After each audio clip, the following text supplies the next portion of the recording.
interesting off season coming.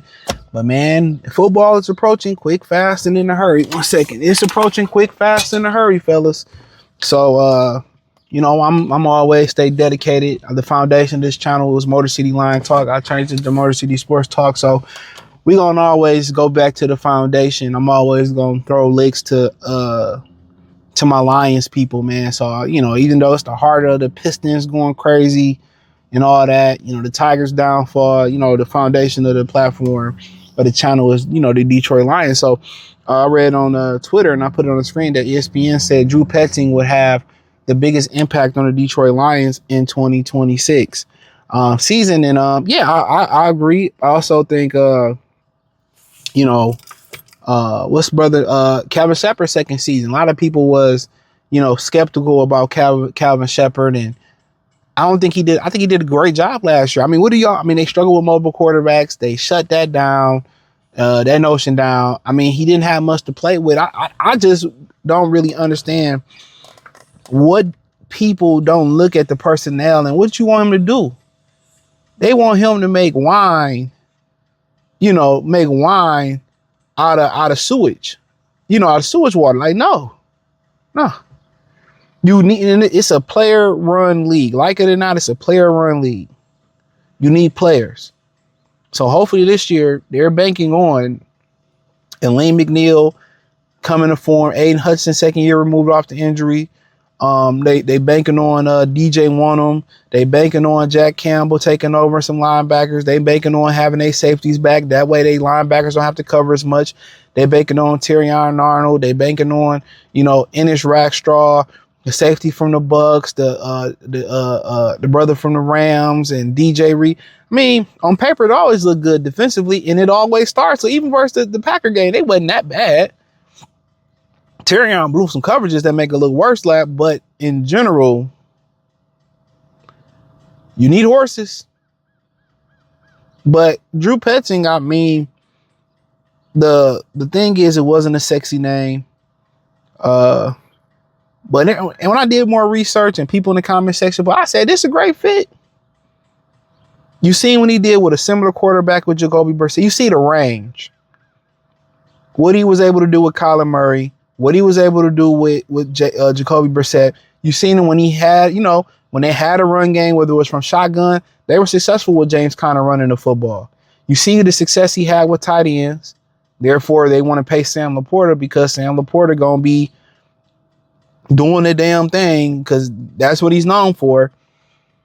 You've seen what he did without the run game with Jacoby Brissett and airing it out. So, now you give him, Jared Goff, you give him a restructured offensive line that's probably going to be good for 2-3 years, you hope.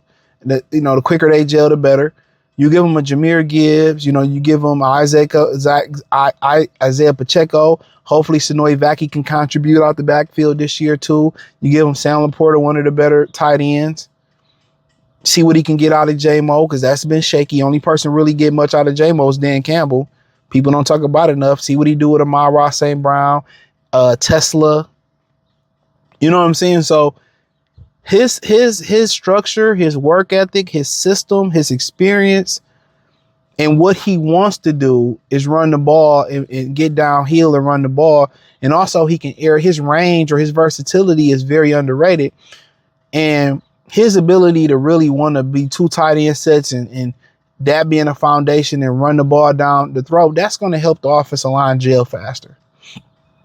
You know what I'm saying? That's going to help him gel faster. But also his ability to, get in a shotgun, running out of shotgun, spread the ball around, spread the wealth around, and really air it out.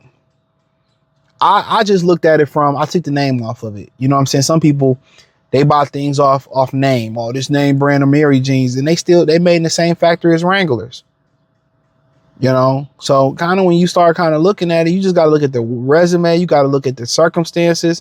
I mean, you got to remember, and I said this, I believe 1 or 2 times when regarding him and Chuck Daly. People would have said Chuck Daly was a bad hire for the Pistons because he didn't win in Cleveland. Jack McCloskey said he didn't have the horses in Cleveland, but he knew that he was what the Pistons needed. There you have it. People probably would have been mad. Well, you gonna get Phil Jackson and get Doug Collins and Phil was exactly what Phil didn't have much of a resume. You got to be able to see the potential. You got to see what your team can become. And you got to see the potential in the man that you are today. You live long enough, that's not gonna be the man you are tomorrow. I'm telling you, man, life will change you. Just think about a lot of y'all with dogs. When you got your dog, he was a puppy. Even when you trained him, he ain't that same 2-3-year-old dog when he 9, 8, 10. My parents out there, I'm pretty sure y'all can attest to this. You see the maturation process change throughout your children. They may not always listen to you, but they hear you. You know, so y'all just be looking, oh, this ain't a sexy name. They said, I told y'all Mike McDaniels wasn't a good fit. He didn't play. I think Dan Campbell had to usher him in with physicality.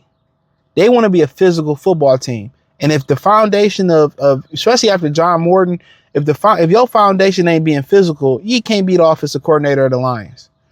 And that's the issue with John Morton. He was too finesse. And people point me in the right direction. The Jets players were saying the same thing. He wanted to throw a light show out there.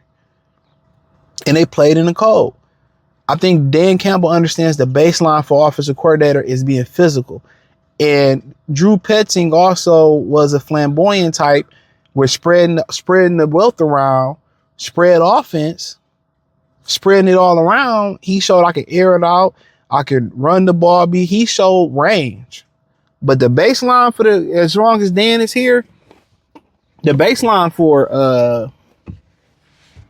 the Lions is physicality off on both sides of the football. I mean, they probably can attest to that on special teams too. If you ain't gonna be physical, you ain't gonna be here. You ain't gonna be here. So take that how y'all want to take it. But yeah, I think he has the biggest impact. But if I had of anybody on the team, more than Cade Mays, more than Jahmyr Gibbs, you know, he's a newcomer. But I also say, you know, be honest, you know, Calvin Shepard has an impact, and I'm gonna say behind them, or just as important as Calvin Shepard, you know, second, Tesla, Arnold, Rackstraw, Sonoy Vaki, Manu Giovanni, all those guys, and there's probably a couple other guys. They all got important years, bro. They got something to prove, because if the Lions gonna take a jump, if Lions really gonna take a jump, it's gonna involve 4 of them contributing. I'm telling you, it's gonna they 2 or 3 of them got to make a jump. Tesla he got to make a jump. You know, Terrion and Rackstraw, you need 1 or both to make a jump. Manu Giovanni, Sonoy Vat, you need 1 of them to make a jump.